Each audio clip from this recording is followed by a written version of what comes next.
Одиночество, бездетность. Не могу, не получится, не хочу. Может, мне нужно что-то сделать? Внимайся, дую. Один раз на кладбище сходил, там калитку покрасил. Не знаю. Потому что не научили любить, потому что не знают как, потому что и мама не справлялась.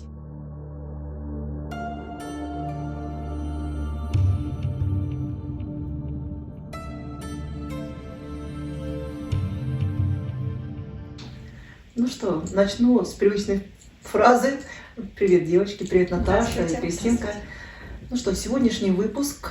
Я помню, что мы вам обещали про астральных путешественников, но это такая тема сложная для девичьего ума, и мы ее оставим для парней. А сегодня у нас будет не менее важная тема – род. Родовые ветки, хранители, наставники, земные, внеземные. Про то, как жить, когда родовые ветки оторвали, и могут ли они опять восстановиться. Все это мы с вами сегодня обсудим. Ну, наверное, начнем с того, что род. Откуда берет свое начало род? Ну, если, допустим, дать определение, что такое род, Да. это форма социальной организации, ну, так скажем, группа людей, берущих свое происхождение от одного предка или родоначальника. Верно. А родоначальники откуда тогда берут свое начало? Вопрос на засыпку. От абсолюта, конечно же, от абсолюта, да. И эти основатели рода, они же бывают и земные, и внеземные. А в чем разница, мы объясним, так же, как и земные и неземные души. Да? Про земные души мы тоже обязательно расскажем. Вы не думайте, что это плохо, это замечательная группа душ, и мы все это вам расскажем. Так вот, если мы начнем про родовые ветки, мы часто встречаем в погружениях больше, наверное, земных, да, прародителей. Да, больше земных. Да. А в чем разница между земными и внеземными? Ну, я бы, наверное, сказала так, по практике у внеземных душ, да, если Прародители, да, такие имеются, наверное, больший потенциал, именно энергетический, да, а у земных как раз-таки больше в земном плане, да, потенциал реализации, да. Поэтому, как правило, когда мы видим, что прародители не земные души, очень часто там много эзотерической энергии, туда притягиваются сами очень много душ звездных, да, ну и там больше ответственности, будем говорить так, больше спрос, да. Земные прародители тоже очень интересны, потому что там очень много наработано земного потенциала, да. Там, как правило, очень много там каких-то людей, которые военные, занимают какие-то посты, да, там очень много всего. Но здесь еще не нужно забывать, что родовая система, она настолько большая, да, и у нас очень много разветвлений, как я всегда говорю. Ну вот, да, многие ведь спрашивают, а что это, мама, папа там, а где же все остальные? А вот они есть, да, вот в этой горизонтали. И мы, как всегда, на практике, в сеансах мы говорим именно, почему спрашиваю, да, там, сестра была, там было 60 колен, я пришла там 80, мы всегда делаем поправку, что именно сколько влияет на этого человека, да, колен, потому что действительно разветвлений очень много, и если мы будем рассматривать все, то там много. Но даже если по опыту мы сейчас расскажем, да, как у нас бывало частенько, когда мы, например, какую-то часть усекали, да, отсекали эту веточку, потому что там был очень сильный негатив, и чтобы не весь род тогда обрывать, да, какой-то убирали. Вот это и тоже влияет, потому что негатив мы знаем, что на кого-то влияет, а на кого-то и не влияет. Кого-то нет. Мы же притягиваемся по карме, да, в эти родовые ветки. Соответственно, и негатив влияет, да. На кого-то он очень сильно, кого-то нет.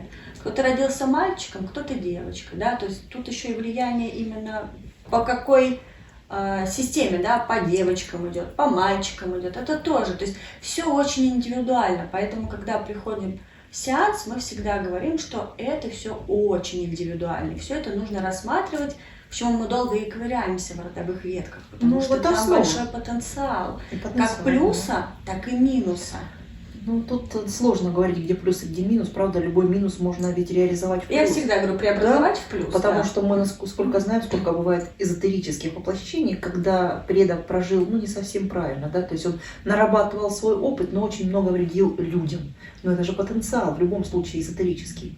Потенциал. Я даже провела такую маленькую аналитику именно эзотерических воплощений, да, когда там опускались в нижнее вот астрал, еще что-то.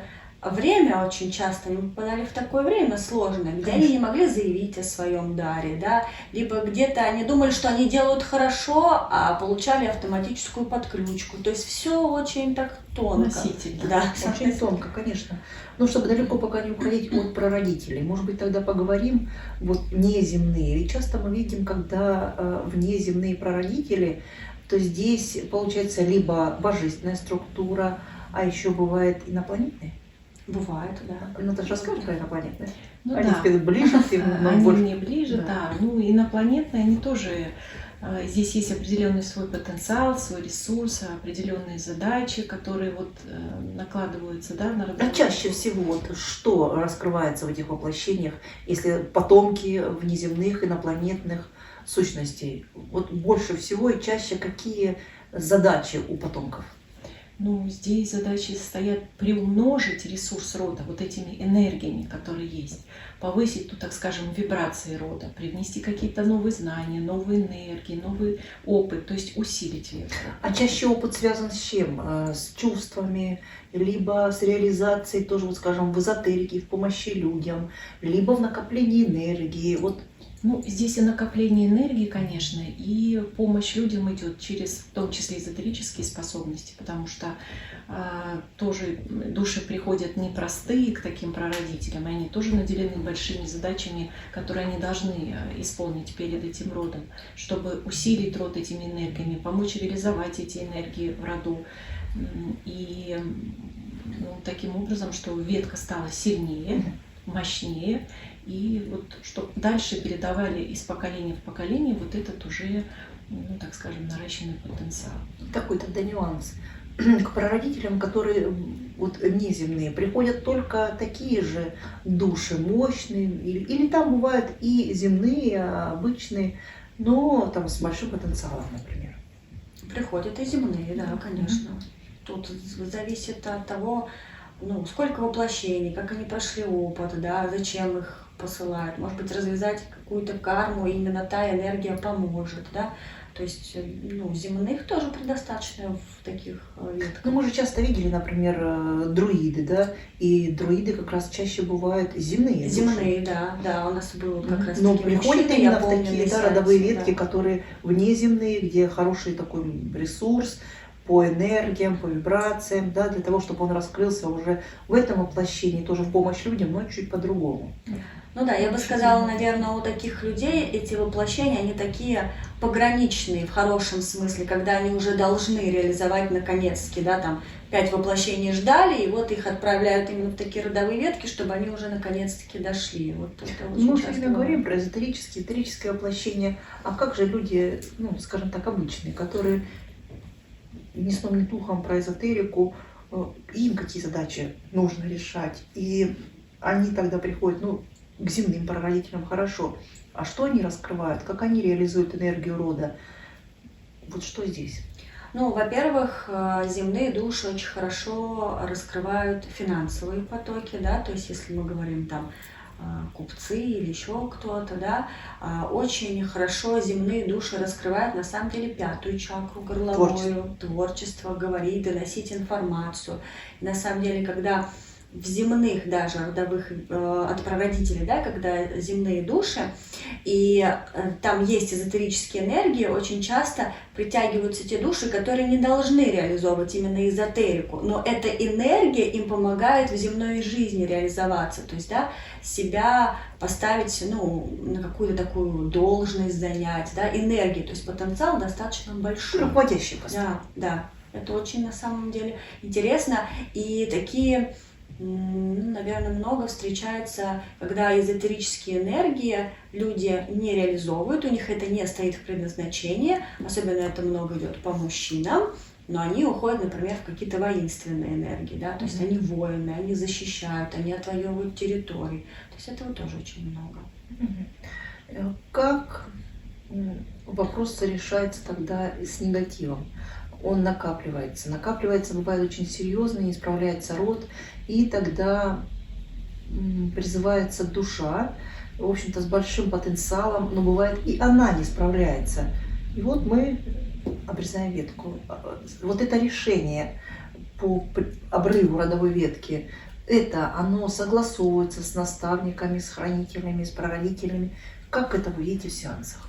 Ну, в первую очередь, конечно, это согласовывается и с прародителями, и с хранителями, и с наставниками, потому что иной раз встает дилемма, как быть и что делать. И тогда здесь, В конечно... каких случаях это происходит? Вот, Ну, когда мы понимаем, видим, что вот эта, ну, как бы сложная такая энергоинформационная программа, негативная, да, она уже слишком влияет на а в тело чем она человека. выражается на потомках?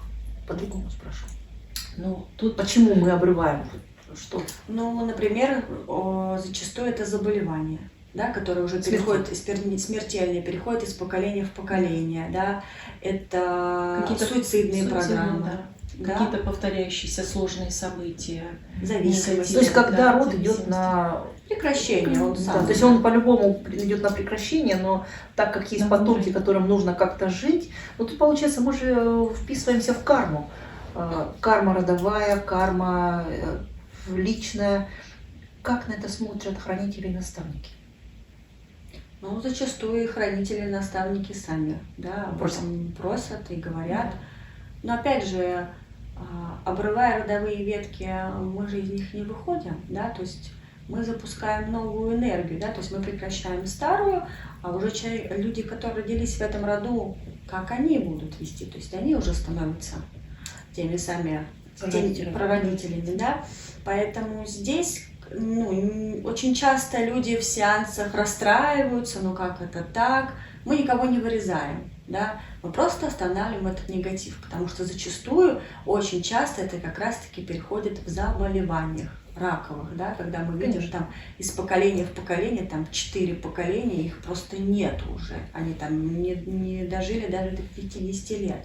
Это на самом деле очень страшно, поэтому всегда наставники и хранители, наоборот, показывают и помогают. Либо есть еще такие моменты подключки, да, родовые, очень сильные, это демоны, да, когда уже просто, ну, как я всегда говорю, да, и когда мы с вами, Татьяна Викторовна, смотрели, да, в сеанс говорит, нет, все, давай ставь, закрывай, потому что, ну, невозможно вычистить. Зачем человек будет мучиться? Ну, получается же, очень часто мы обрывались именно с тобой, когда как раз эзотерика в негативном ключе, а потом уже в современном варианте, да, развития событий, получается, гибнут, молодые, да, уходят. И вот тут уже, когда мы входили в родовые ветки, наставники сами просили прекратить это, достаточно.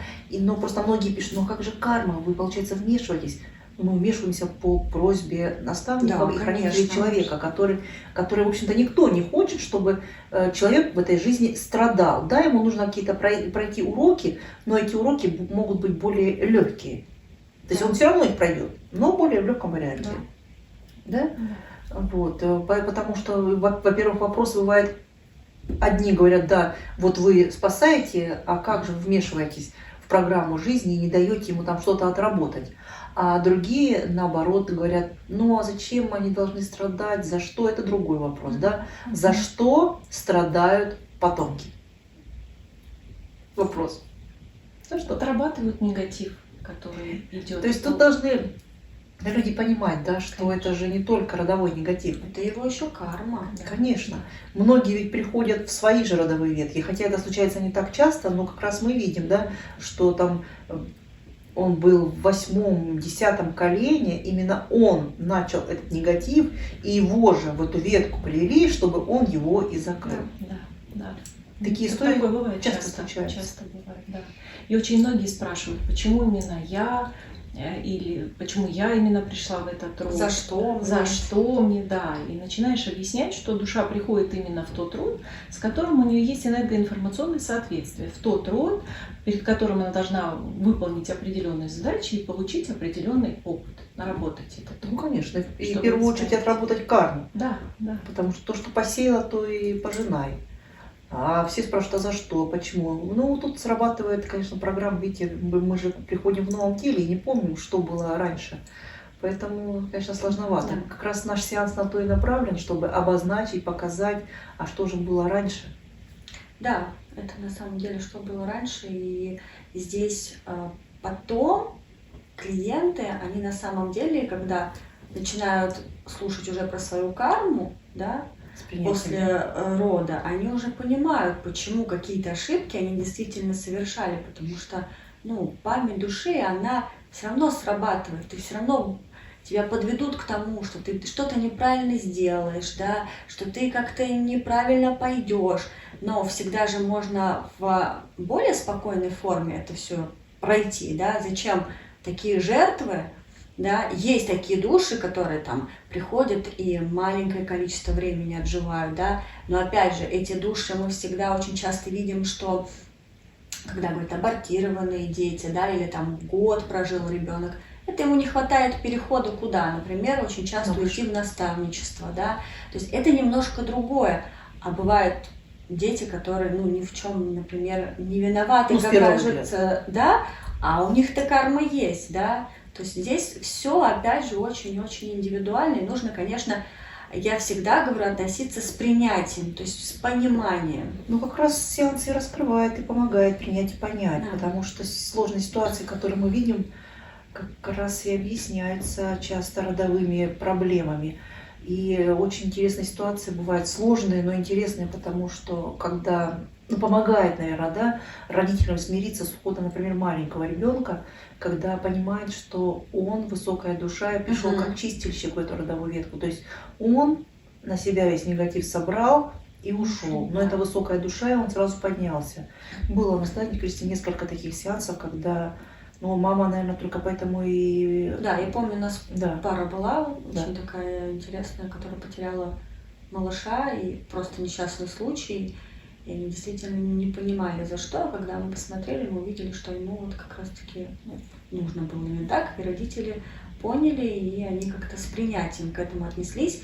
И мама тогда этому мальчику сказала, я теперь все поняла, почему именно так произошло. Но сложно. Еще проблема в том, что мы же многие не знаем дальше второго, третьего колена. Ну, да? Большинство. То есть мы не знаем, даже многие сейчас, если брать моего возраста или чуть-чуть помладше ребят, они даже многие бабушек, прабабушек не знают, что они делали, да. Поэтому, когда приходят с вопросом «зачем?», «почему я?», тут это неправильно. Сейчас какие-то сложные, да, приходят, прям очень сложные. Очень сложно. Видимо, все-таки то, что было вот в России последние 100-200 лет, сказывается, потому что прям катастрофа какая-то сплошная. Да, очень сложные, причем я хочу сказать, вот очень сложные сейчас вот где-то до 25 лет, вот который вот возраст, они прям, их прям конкретно так колбасит, ломает, и им прям очень сложно. Я вот сегодня девушка была на сеансе, мы все с ней проработали, она просто пришла там с запросом лишнего веса. Ну, вот я уже много регрессологов прошла, я не понимаю, что.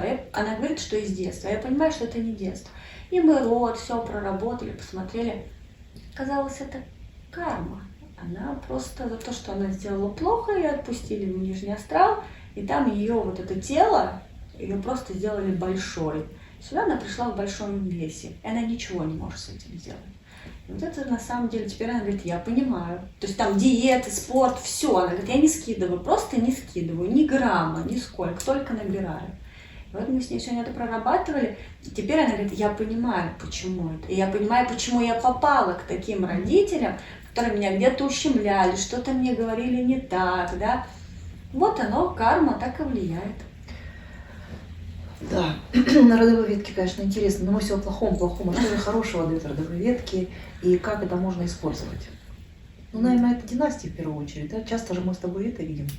Да, очень часто, да. Дары. Чаще всего династии какие бывают? Это военные, военные, врачи, учителя, ну, наверное, как сейчас по-модному бизнесмены, да, купцы, то есть это очень часто тоже переходит.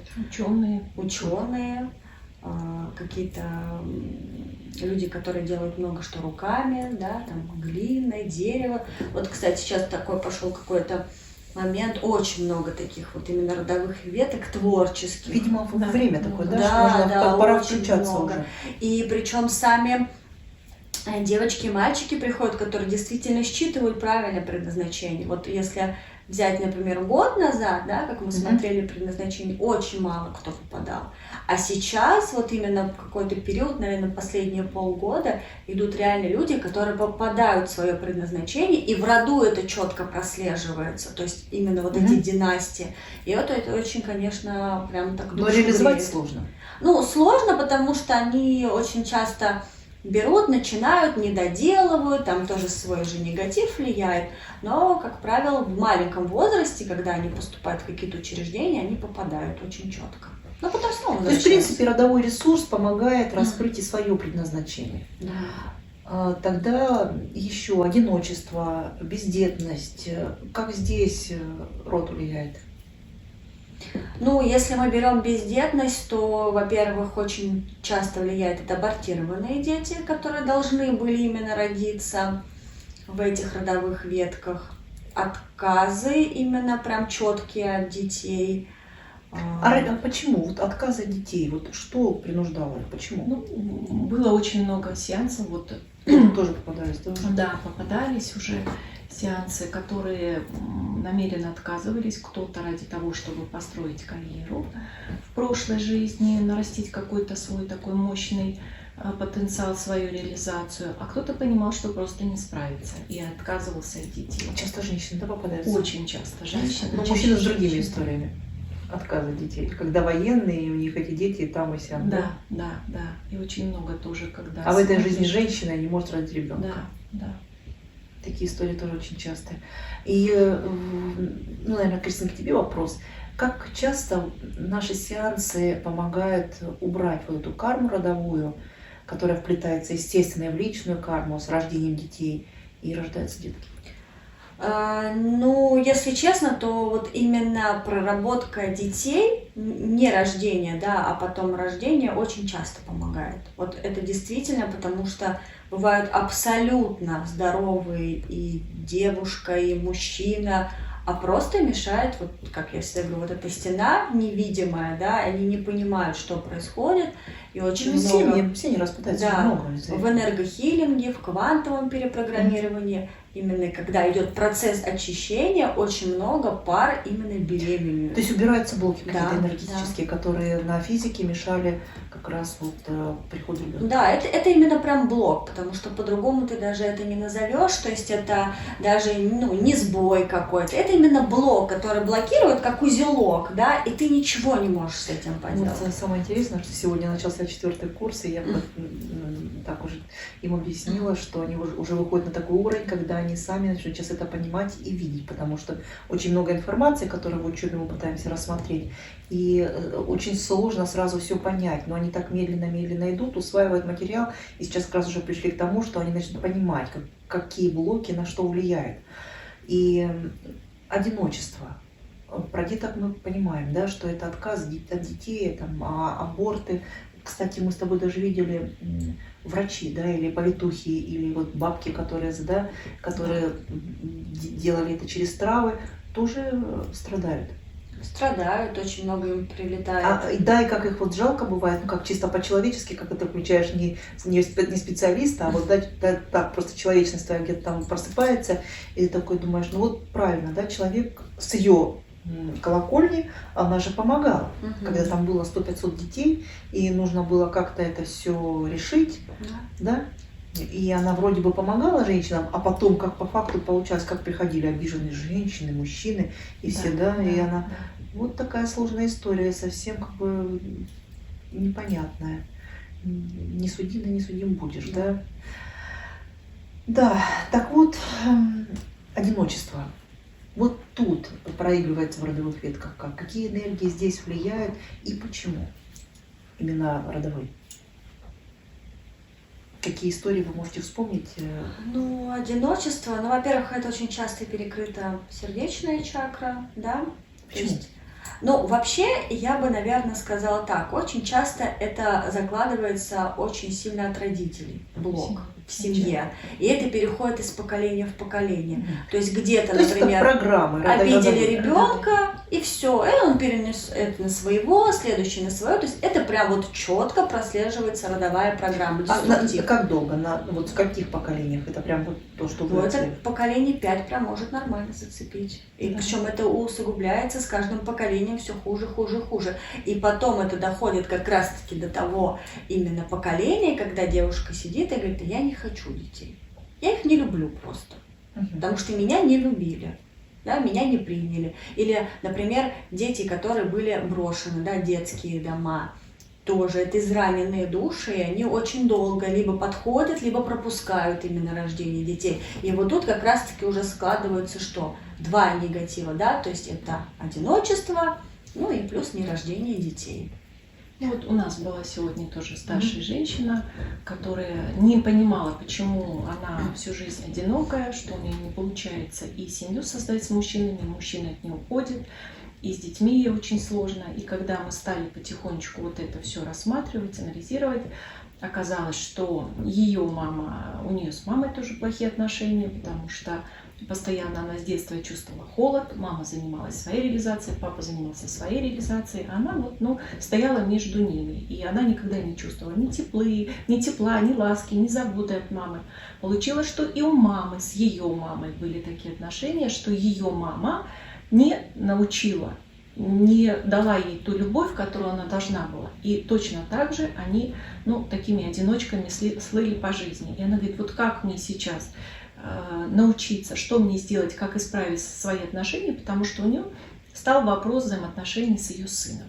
Там такая же история. То есть я не могу наладить отношения, потому что совсем никак.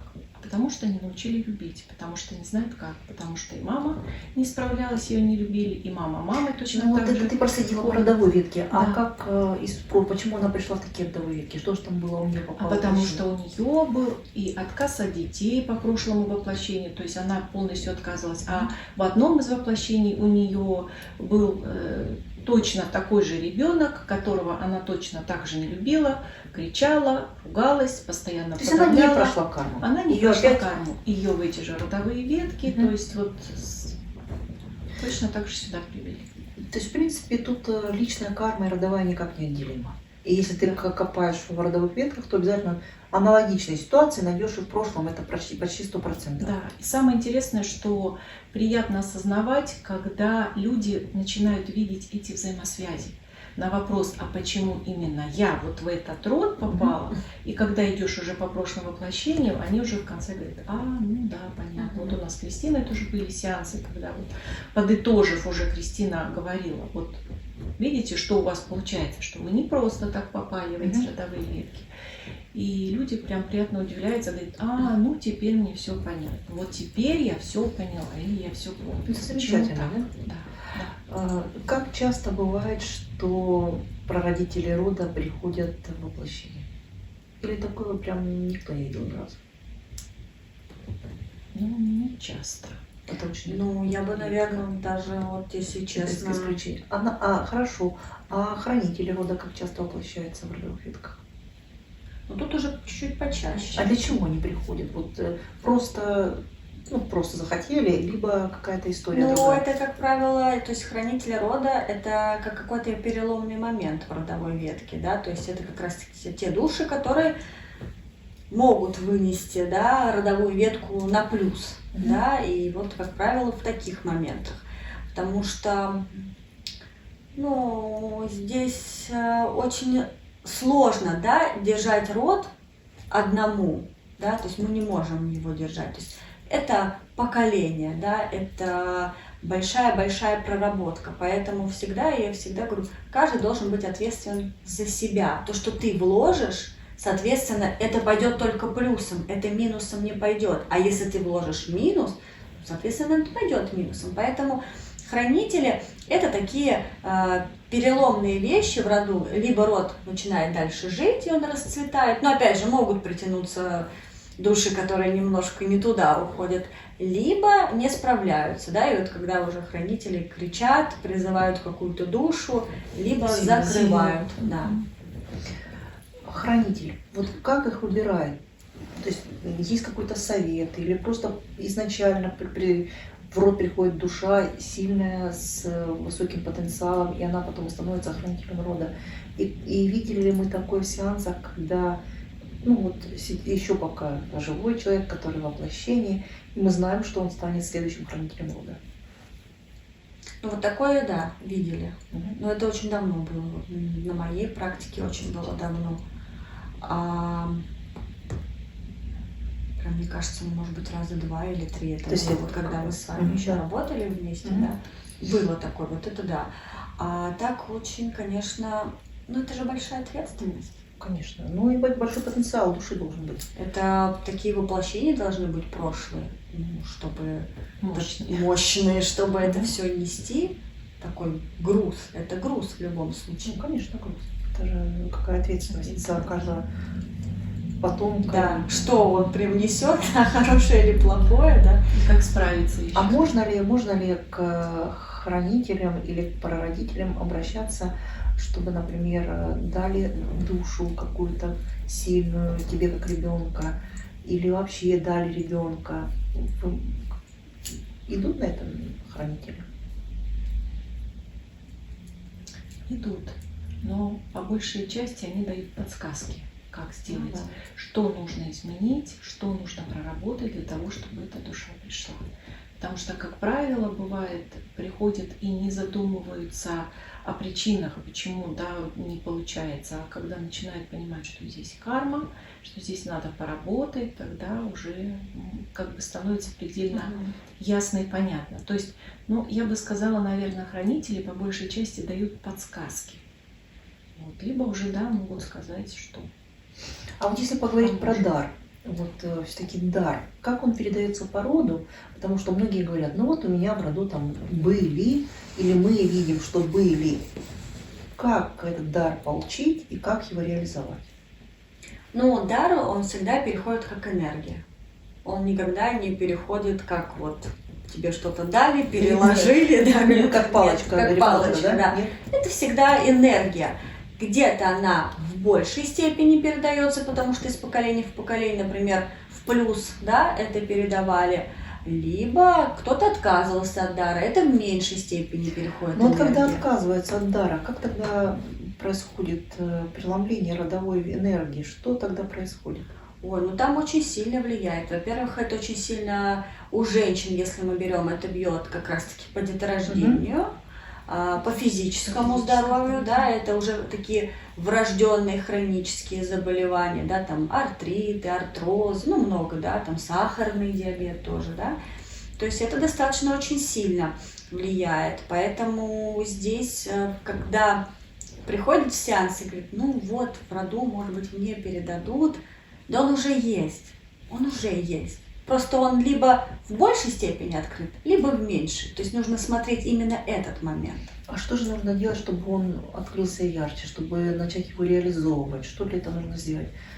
И Ну, как во-первых, нужно развязать? посмотреть предназначение, стоит ли это в реализацию, потому что любой дар можно как в эзотерику, также и в другую, любую структуру, да, направить и тоже его развивать. Как раз мы вот с Натальей недавно смотрели, что тоже был дар у девочки по родовой ветке, но она и сказала, что здесь больше не в эзотерику, да, а именно через 5-ю чакру говорить, доносить информацию. И она говорит, да, я все поняла, спасибо, она там учитель чего-то. То есть она за счет этого, ей не обязательно в эзотерику уходить.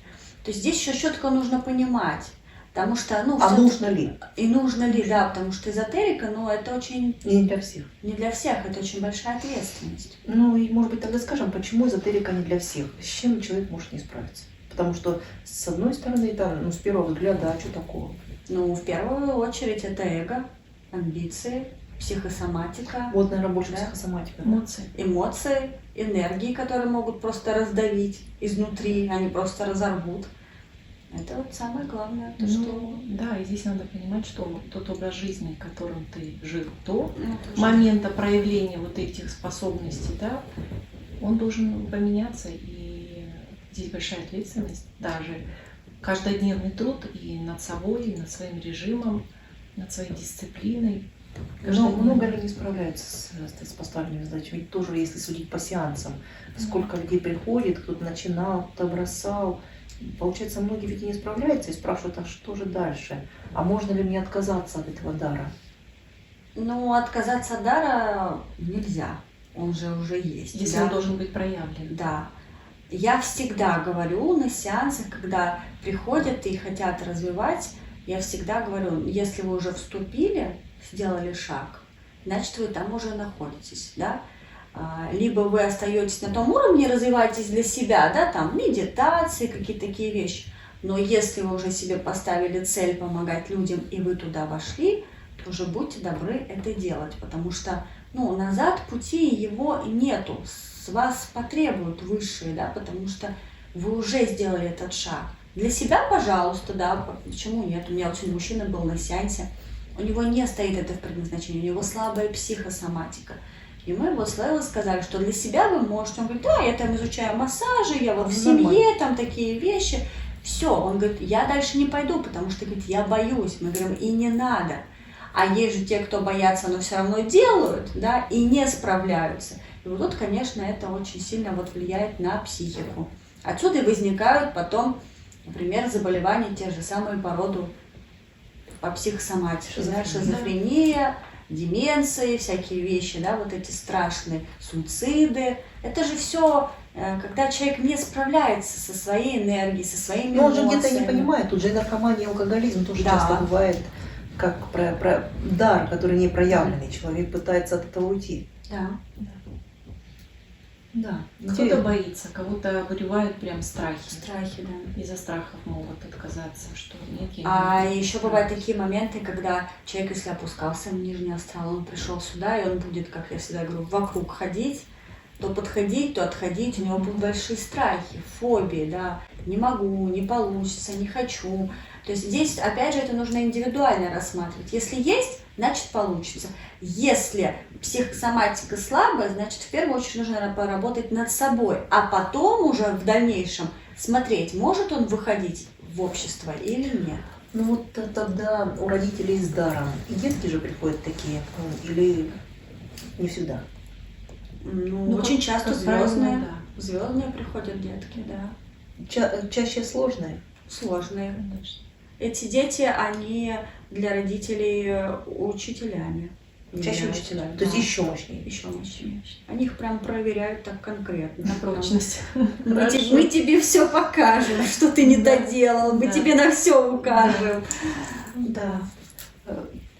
Когда мы немножко убежали от обрыва родовых веток, получается, что когда мы обрезаем родовые ветки, человеку становится все-таки легче.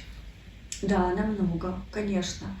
Ну, может быть, конечно, не сразу, но он потом понимает, что ему действительно легче, намного легче. И ему легче уже делать, принимать какие-то решения, которые он раньше не мог делать.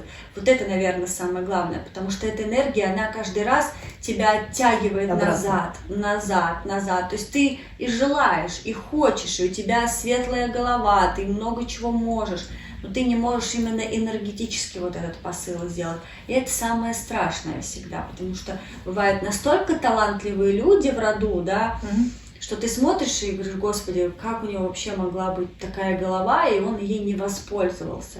Это все род, да. Карма понятна, но еще и негатив, он влияет, поэтому легче очень сильно становится, да. Ну, будем говорить по себе. Да. Вот у нас Даша тоже была женщина, которая год назад была у ребят, и ей обрывали женскую родовую ветку, и она приходила уже, ну, вопросы были по себе, по детям тоже остались, и она сказала, что у нее реально жизнь улучшилась. Она смогла себя проработать, у нее много изменилось в жизни и в собственной реализации, и в общении с родственниками. И она говорит, стало так хорошо, что я даже боюсь гладить. То есть я почувствовала это вот про реально. хорошо. Да. А когда бывает, что родовая энергия все-таки возобновляет свое действие, и у человека опять возвращается все к тому, как было? В каких случаях происходит так? Ну, когда человек не выполняет свою программу жизни. То есть не меняется. Не Как меняется. бы Своими Он действиями опять то же начинает самое. активировать Активирует, карму. да, да. Активирует. То есть много зависит, получается, от самого человека. То есть мы-то, да, волшебники, которые могут немножко облегчить жизнь. Ну, смотрите, тут же такой еще вопрос, очень деликатный, Татьяна Викторовна. У вас система выстроена, да, погружений и метода немножко нацелена именно на человека, помощь человеку, да. Мы рассматриваем род, конечно, мы все это очищаем, просматриваем, но а есть же такие вещи, когда люди специально возвращаются в родовые ветки, да, выстраивают эту родовую систему. То есть им становится жалко. Им становится жалко, я есть должна такие, да. помочь. Вот опять же возвращусь к сегодняшнему клиенту, у меня был первый мужчина, и вот ему там врач-психиатр сказал, что вот тебе нельзя заниматься эзотерикой, потому что у тебя слабая психосоматика, но родовую систему ты свою выстроить должен. Я говорю, как же, говорю, он вам так сказал? То есть энергией вы заниматься не можете, а родовую систему, давайте, говорю, всю карму перетащим на себя, каждого почистим, каждого там проработаем. То есть есть такие случаи, когда человеку вообще категорически не нужно лезть в эту родовую систему, создавать такие генеалогическое дерево и разбираться с... То есть вот пришли, почистили и забыли, пошли дальше. Да. Ну, ты живешь здесь и сейчас, ты продолжение, да, ты продолжение. То есть они уже то, что могли, сделали. Конечно. Мы и так очень много помогаем. То есть мы пришли в сеанс, мы уже помогли роду. Мы это убрали, мы понимаем, как вот эти минусы мы можем преобразовать в плюсы. Этого достаточно. То есть не надо делать 40 поклонов или там еще что-то, кашу варить, ничего это не надо. Ну, я всегда привожу в пример, мне эта фраза очень хорошо засела ваша в голову, когда кто-то вам из клиентов тоже задал вопрос, там, ну как я хочу отмолить родовую ветку, и вы сказали, ну хорошо, ты готова пойти сейчас вот одеть? Да, в монастырь. Да, в монастырь и молиться каждый день. Девушка так поставила глаза и сказала, я? Как? Нет, я не могу. Она говорит, ну вот тогда и не будем об этом разговаривать. Да. А я объясню, почему я так сказала. Да, потому что же мы все знаем, наверное, кто немножко окунался в прошлое, что были молитвенники, да, которые это делали прямо. Ну, они отдавали, они себя отдавали этому, и они от этого получали удовольствие. Вот что самое интересное. А сейчас в угоду моде все пытаются... А сейчас что-то хотят отмолить, проработать там до 10-го колена, до 11-го. Один раз в церковь сходить и кашу съесть. Да, но мало кто представляет, что это за труд. Да? То есть люди пытаются, ну, просто как в современном мире есть. Да? Один раз на кладбище сходил, там калитку покрасил, не знаю, могилку на Пасху почистил, и все, как бы, вот и вся память. А по большому счету многим ведь и не нужно этого ушедшим. Есть, конечно, которые говорят, вы давно у меня не были на могилке, но это больше, наверное, редкость, да? Мало кто говорит. Большинство и не надо, так иногда на какой-то праздник пирожки просят спечь, конфетки принести, булочки, да, то, что любили. Там кто-то сигареты просит. Ну да, у всех свои пристрастия, да. То есть, в принципе, на кладбище сходить-то можно. Ну, можно, конечно, это же память. Это традиция. Это традиция. Но опять же, это же зависит от человека. Нужно ли ему это? Нужно ли ему? То есть, если ему не нужно, можно не ходить. Ну вот у нас сегодня тоже была с Дашей женщина, приходила на сеанс. Она все переживает по поводу своей бабушки, что вот что-то не сказала, что-то не доделала, может быть, бабушке что-то нужно. И вот она все вокруг да около. Даша говорит, ну хорошо, мы попробуем, если она придет, мы спросим у нее. Это она, я так переживаю, я вот не знаю, что мне делать, я вот и так, может быть, мне что-то еще нужно для бабушки сделать. И бабушка вышла, и она просто вот через меня сказала, не майся дурью. И она так засмеялась в голос, говорит, это она, говорит, это ее слова, она мне так всегда говорила. То есть она говорит, может, мне нужно к тебе прийти, может, мне нужно что-то сделать. Она говорит, не майся дурью. Вот такие ответы тоже бывают. Очень интересно. Как раз в сеансе очень хорошо окунает человека в его родовую систему, и он чувствует, что он никак не отделен от них, и неважно, сколько лет назад умерли его родственники. И самое важное, наверное, то, что можно и просто общаться с ними, так же, как живыми, и они слышат и видят, никакой проблемы в этом нет. А мы все пытаемся нагородить огород, да? Да. Что-то придумать, то, что не надо. Усложняем, больше усложняем. Ну, еще, конечно, важно то, что нужно любить здесь и сейчас, а не вспоминать, когда кто-то умер, и говорит: ой, а почему же я не сказал. Да. Ну, это история вечная. Вот это у нас вчера, да, был молодой человек, когда отец вышел и сказал ему, что самое главное — это любовь. Вот берегите, люби братьев, люби мать и принимай всех. Вот все, ради чего вы живете, это любовь. Ну, все-таки, видишь, здесь сейчас хорошо, но сколько мы сеансов провели, и везде же основа именно род. То есть пока ты не разберешься, чего у тебя там, в настоящей жизни очень сложно выстроить гармоничную жизнь. Да. Здесь же и родовые программы отношений.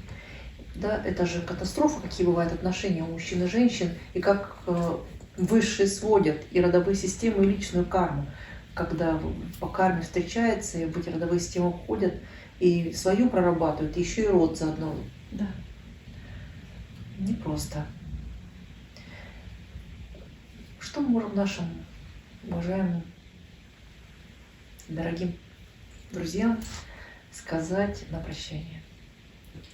Ну, я бы, наверное, здесь пожелала, как правильно вы уже сказали, жить здесь и сейчас, любить здесь и сейчас. И, наверное, вот как многие обращаются, да, что что-то не сказали при жизни, да, нужно научиться говорить, да, вот эти добрые, теплые слова, не бояться, потому что мы многие замалкиваем, утаиваем, не договариваем, а потом, когда человек уходит, мы, конечно, можем подняться в медитацию и все сказать, но лучше же это сказать при жизни, да, и нужно просто работать над собой каждый день, вот это самое главное. И то, что мы... Не искать проблемы в ком-то. И то, что мы закладываем каждый день, это будет просто работать на последующие большие поколения. Заложим минус, значит будет минус. Заложим плюс, значит будет плюс. То есть тут думать, получается, уже не в первую очередь о себе, но когда ты думаешь о себе, ты и потомкам выстилаешь дорожку помягче. Да, поэтому здесь нужно работать и смотреть за собой. Не то, что было там-то мы разберем, мы все это почистим, проработаем, но вперед тоже нужно смотреть и не забывать об этом. Конечно, потому что наставники, всегда люди, когда приходят, клиенты с запросом, а что мне нужно сделать, вот что я должен сделать, чтобы роду стало лучше, как я могу ему помочь. И всегда, что хранители, наставники, они всегда говорят: начни с себя. Все начинается с тебя. Научи себя любить. Научишься себя любить, научишься и любовь дарить. Научишься любовь дарить, тогда уже вокруг тебя эта любовь будет процветать и всем помогать. Поэтому на самом деле все просто, когда вы не ищете корень проблем где-то вовне, а вы начинаете с себя. Тогда и жизнь выстраивается самым наилучшим образом. Ну, получается, по большому счету, наверное, неважно, какой у тебя прародитель, земной или неземной, какая ты душа, земная или неземная, важно, как ты реализуешься здесь и сейчас. Да. У тебя есть настоящая программа, и будь добр, пройди ее достойно. Да. Это, наверное, самое главное, что мы хотели бы пожелать всем. Да. А мы прощаемся с вами и ждем вас на следующей неделе. Вот тогда поговорим с ребятами о том, о чем мы говорили. Да? Про астральные путешествия и путешественников. Какие они бывают, добрые, злые, и зачем они вообще приходят. До свидания. Всего доброго.